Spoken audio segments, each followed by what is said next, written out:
The following program is video supplemental instruction. VSI is brought to you by the Teaching Center, UF's Learning Support Center, www.teachingcenter.ufl.edu.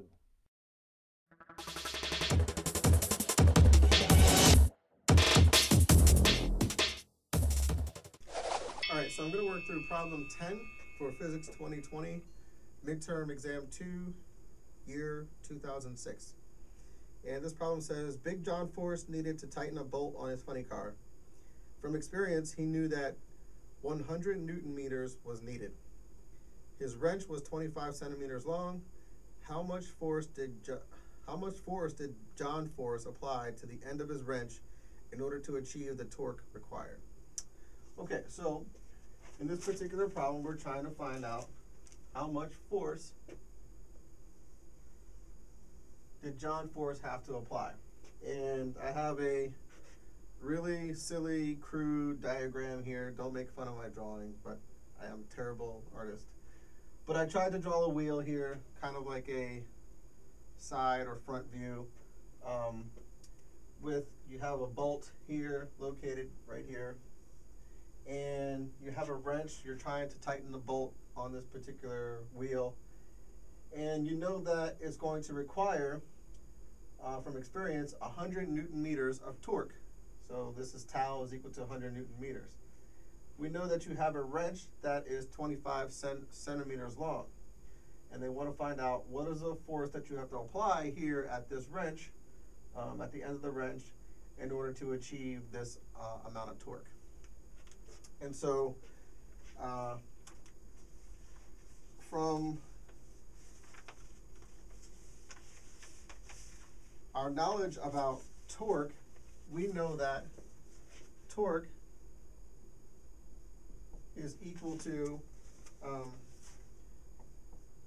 your moment of inertia times your angular acceleration, which is also equal to R times the force acting in the perpendicular direction, the perpendicular force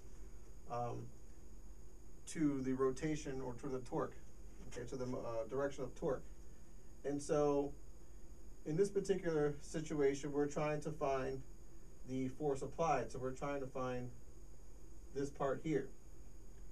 And we're given torque, and we're giving R, or basically in this length, in this case, the length, which is the length of the wrench, which is 25 centimeters. So all we really need to do is solve this equation for force. So the force is just going to be tau divided by your length, or your R. All right? And we know that tau is 100 Newton meters. And we know that R is 25 centimeters. Okay, so we can write 25 centimeters, but we're going to have to multiply that by 100 centimeters in 1 meter. Okay, and so when we do this, we'll calculate it. We'll get meters cancel out with meters, and we're just left with newtons, which is what we want because we're trying to find a force. And when we substitute this information in and calculate it, we get very simply 400 newtons.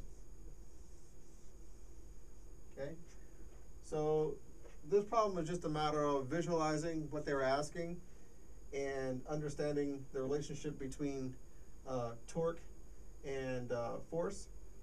And once we did that, we were able to solve this expression for force and to get an answer of 400 newtons.